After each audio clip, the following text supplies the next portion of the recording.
Il faut que l'UDCS sache qu'on ne laissera pas faire, parce qu'ils sont des dangers avec leur discours pour la Suisse. Mais on respecte nos concitoyens, on respecte leur peur. Donc la communication. Le troisième C, c'est la contribution, c'est ce que je vous ai dit, on apporte par notre présence. Alors où est-ce qu'on doit apporter? Aujourd'hui, il faut que des hommes et des femmes dans les écoles arrêtent de penser que notre contribution, quand ça ne va pas à l'école, c'est de faire des écoles islamiques. Des écoles islamiques, ça va être le cas pour 5%, 3% de nos enfants. 98% des enfants, vos enfants vont aller à l'école publique. Donc où est-ce que vous êtes? La contribution, c'est de devenir enseignant. La contribution, c'est de faire partie de l'association des parents. La contribution, c'est d'être autour de l'école, de s'intéresser à l'école. C'est notre contribution. C'est pas d'aller se dire « Ah, il faut une école islamique ». Et parfois, l'école islamique, on sait qu'on n'est même pas équipé pour faire une école islamique. Et qu'est-ce que c'est une école islamique? C'est une école pourquoi? Parce que vous savez, il y a deux choses qui sont différentes. Une école islamique, ça devrait être une école avec des principes de l'islam, donc ouverts. Nous, on ne fait pas des écoles islamiques. Nous, on fait des écoles pour les musulmans. C'est pas pareil. Une école islamique, c'est les principes ouverts. Une école pour les musulmans, c'est une école fermée que pour les musulmans, avec une mentalité de protégeons-les. Attention, il faut vraiment qu'on pense à ça. Qu'est-ce qu'on veut vraiment comme école? Donc, dans l'école, avec les parents, la contribution, sur le plan social. Vous avez des jeunes aujourd'hui qui ne vont pas bien socialement, il faut s'engager. Les femmes, il faut s'engager. Il faut une présence, une contribution, c'est le troisième C. Il faut de la créativité, quatrième C. La créativité, là tout à l'heure, vous avez eu des chants. On a aujourd'hui des gens qui viennent avec de la créativité. Vous avez vu par exemple Cat Stevens, Youssouf Islam, il est venu à l'islam pendant 28 ans, il a disparu. Il ne voulait plus chanter, pour lui c'était haram. Il est revenu, maintenant il revient au chant. Alors pourquoi? Pour certains d'entre vous, le chant c'est haram. Ça vous regarde. Il y a 3 opinions là-dessus. Que c'est haram, ça te regarde. Si tu n'as pas envie d'écouter de la musique, ça te regarde. Il y en a d'autres qui disent la voix les percussions, c'est possible. Ça, c'est aussi. Puis il y en a d'autres qui disent il n'y a rien contre l'islam dans le chant et la musique. Il n'y a aucun problème avec ça. Il faut de ce point de vue-là qu'on ait de la créativité, qu'on écrive des romans en allemand, en suisse-allemand, que vous écriviez de la poésie. Sur mon site, par exemple, j'ai des poèmes, il y en a qui me disent mais pourquoi tu mets de la poésie? Mais quel est le problème? Allahu Jamil yuhibbul Jamal. Dieu est beau, il aime la beauté. Et nous, qu'est-ce qu'on fait? On dit, vous savez, l'islam, c'était grand. Vous voulez voir où c'était l'islam grand? Allez en Andalousie. Et moi, j'aimerais qu'un jour, on puisse dire à nos concitoyens, vous voulez voir la beauté de l'islam, venez à Zurich. Venez là voir quelque chose de beau qu'on a fait. Une belle participation esthétique de la beauté. Lisez ce livre, c'est fait par un musulman zurichois, par une musulmane. Ça, c'est notre créativité. Où on en est? De la créativité. Vous n'êtes jamais bien avec votre cœur si vous n'avez pas un espace d'exprimer votre imagination. Donc il faut entrer dans cette démarche-là aussi. D'accord? Cette démarche-là, elle est très importante. La créativité, c'est déterminant. Vous devez laisser aux gens la possibilité d'être, à vos enfants, la créativité. Dans la famille, la créativité, de nouvelles façons de penser les choses, de nouvelles façons de s'exprimer, dire les valeurs. Là, je reviens du Maroc. Et j'enseigne la philosophie là-bas. À la fin, il y a une jeune fille qui a dit « Est-ce que je peux juste vous présenter un petit chant à la fin ?»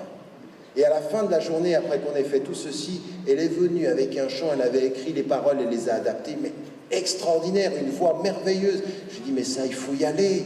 Elle me dit, vous êtes le premier qui me dit, moi j'ai peur parce qu'on me dit que c'est peut-être haram. Sawt al-mar'a awra. La voix de la femme, il ne faut pas qu'on l'entende. À l'heure où je vous parle, il y a encore en Europe des femmes qui ne répondent pas au téléphone. Et c'est le mari qui répond, et quand elles sont à la maison, elles ne répondent pas parce que... Alors ça les regarde. Mais ça n'est pas l'islam de la majorité des musulmans. Nous, il faut qu'on soit présent dans cette démarche de la créativité. Le 5e C, qui est un C aussi qui est important dans notre contribution, c'est la cohérence. Et la cohérence, c'est nous avons des principes, essayons d'être justes avec les gens, d'être cohérents, de montrer aux gens que nous avons des principes et que nous les appliquons. La cohérence aussi, c'est aussi d'avoir un esprit critique. L'islam est une grande religion, mais pas tous les musulmans ne font du bien, et donc il faut savoir être critique, et il faut même être critique par rapport à nous-mêmes. Moi, je suis le premier à venir, à parler, faire des conférences, et des fois, je suis en contradiction avec ce que je dis. Il faut essayer d'être de plus en plus cohérent. C'est le 5e C. Et puis, on a 2 derniers.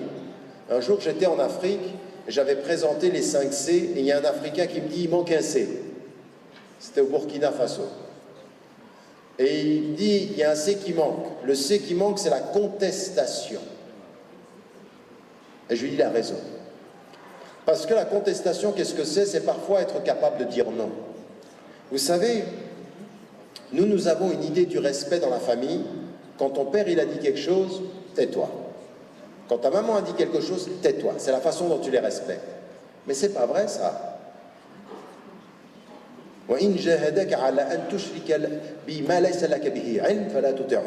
Dans Sourate al-Hujurat, non, Sourate al-Luqman, vous avez un verset qui dit « Si tes parents t'imposent de faire quelque chose qui n'est pas juste islamiquement, ne leur obéis pas. » Ça veut dire quoi, ça?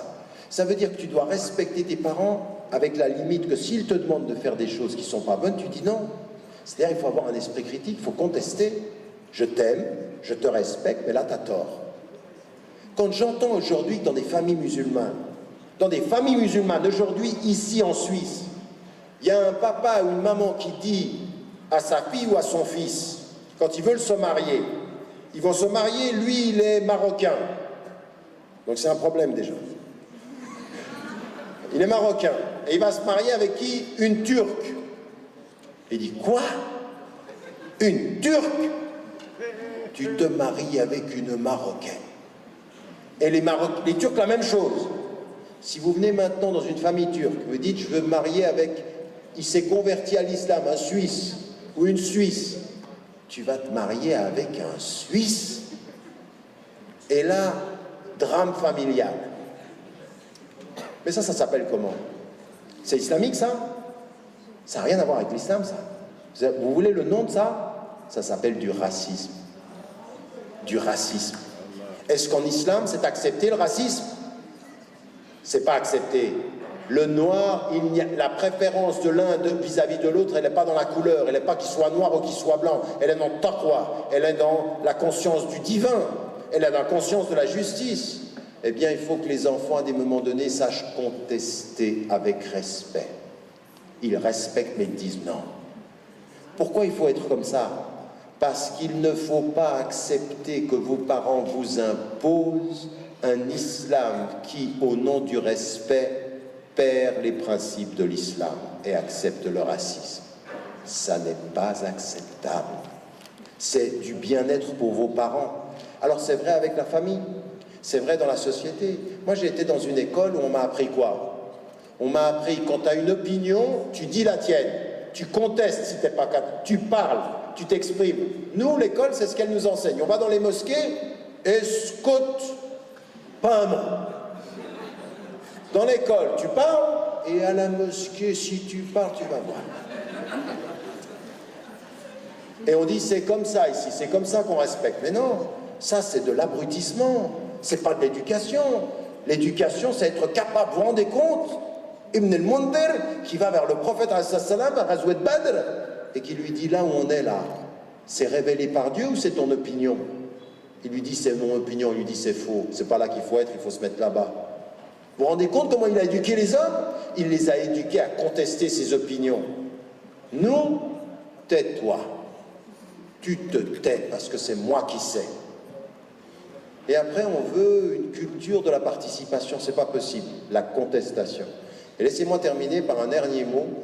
Lorsque j'étais à Oxford pour faire une conférence, c'est là-bas où je travaille, une femme vient à la fin d'une conférence, elle me dit, il manque un autre C. Donc il y en a 6 maintenant, il manque un autre C.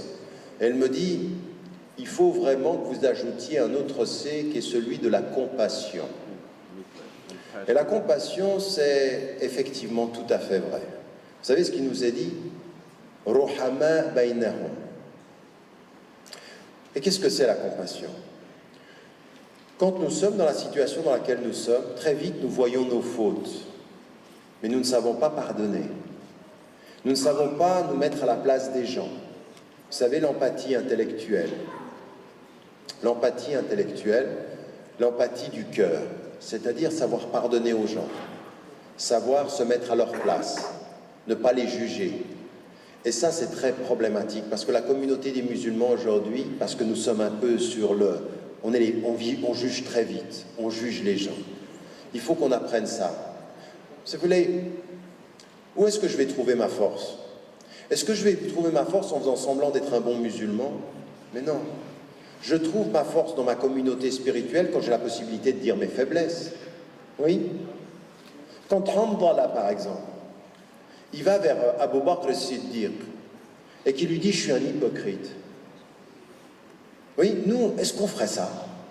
Est-ce que vous allez des fois chez quelqu'un, tu dis « tu sais quoi, je crois que je suis peut-être un hypocrite ».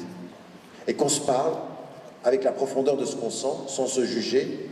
Ben, Hamdallah, il fait ça avec Abu Bakr, il dit « quand je suis avec le prophète, c'est comme si je voyais le paradis et l'enfer, et quand je suis dans ma famille, c'est comme si j'oubliais ». Et Abu Bakr as-Siddiq, il dit « c'est la même chose pour moi ». Et ils vont voir le prophète qui les réconforte. Il dit c'est normal. Sa'atan wa sa'ya ya Hamdallah. Une heure pour le bien et une heure pour oublier. On est comme ça, on est des êtres humains, on oublie. Il faut qu'on ait ça. J'aimerais dire aux musulmanes et aux musulmans, même dans la participation sociale, il faut beaucoup plus de cœur. Vous savez, pendant 25 ans de ma vie en enseignement et jusqu'à ce matin, quand j'ai quitté le Maroc où j'étais avec mes étudiants, je leur ai dit « N'oubliez jamais de dire à ceux que vous aimez que vous les aimez ». Le prophète, il avait ce compagnon à côté de lui et le compagnon lui dit « Tu vois, lui, je l'aime ». Il lui dit « Est-ce que tu lui as dit ?» Il dit « Non, va lui dire. Dire aux gens qu'on les aime. Dire aux gens, pardonner aux gens. Comprendre les gens dans leurs difficultés. Arrêter de les juger. Être une communauté de plus de cœur et de moins de jugement. C'est très important. Et même par rapport aux Suisses, ça c'est notre participation aussi. Notre participation, elle n'est pas uniquement une participation de principe, elle est une participation de cœur. Est-ce que nous avons suffisamment de cœur pour pouvoir mettre aux gens qui sont autour de nous de participer à ça? Vous savez, j'aimerais vous dire une dernière chose. Je viens d'un pays là maintenant, et c'est un pays que j'aime beaucoup. J'ai même considéré que le Maroc, c'était un pays d'adoption. Mais quand je suis allé en Turquie, c'était la même chose. Quand je vais dans le Moyen-Orient, c'est la même chose. Quand je vais dans l'Afrique, c'est la même chose. Dans beaucoup de pays africains, qu'est-ce qu'on trouve dans ces pays-là? On trouve beaucoup de générosité. On trouve du don. Vous savez ce qui est le problème? Ne vous faites pas coloniser à l'envers. Ne vous faites pas coloniser à l'envers, c'est-à-dire d'arriver dans un pays et d'oublier la générosité sociale, le bien-être, pour devenir des gens égoïstes qui pensaient qu'à votre bien-être et à votre salaire. Faites très attention, c'est très dangereux. Il y a des gens aujourd'hui qui se sont installés en Suisse, ils ont été colonisés à l'envers. Mon salaire, il y a même des gens, ils sont, tu sais, en Suisse, on ne dit pas combien on gagne. Donc c'est mon salaire, c'est mon argent, c'est ma famille. C'est une mauvaise image de la Suisse et c'est une mauvaise image d'être colonisé. S'il y a quelque chose que vous pouvez apporter, c'est plus de générosité. La compassion, par exemple, c'est quand on est un citoyen 6 de confession musulmane, de refuser que les personnes âgées meurent seules. C'est qu'on soit plus ouvert. Venez manger chez nous, que nos portes soient ouvertes. C'est ça qu'on doit apporter dans ce pays, de la générosité. S'il y a quelque chose que vous pouvez apporter du Maroc, de la Turquie ou du Sud, mais apportez-le. Apportez cette richesse-là, apportez ce cœur, apportez l'invitation, venez manger, participons. Non, ne soyons pas colonisés à l'envers. S'il y a quelque chose que nous devons avoir, c'est cette générosité de cœur, Inch'Allah. Wallahu a'lam, wa a'la, wa ahkam. Wassalamu alaikum wa rahmatullah.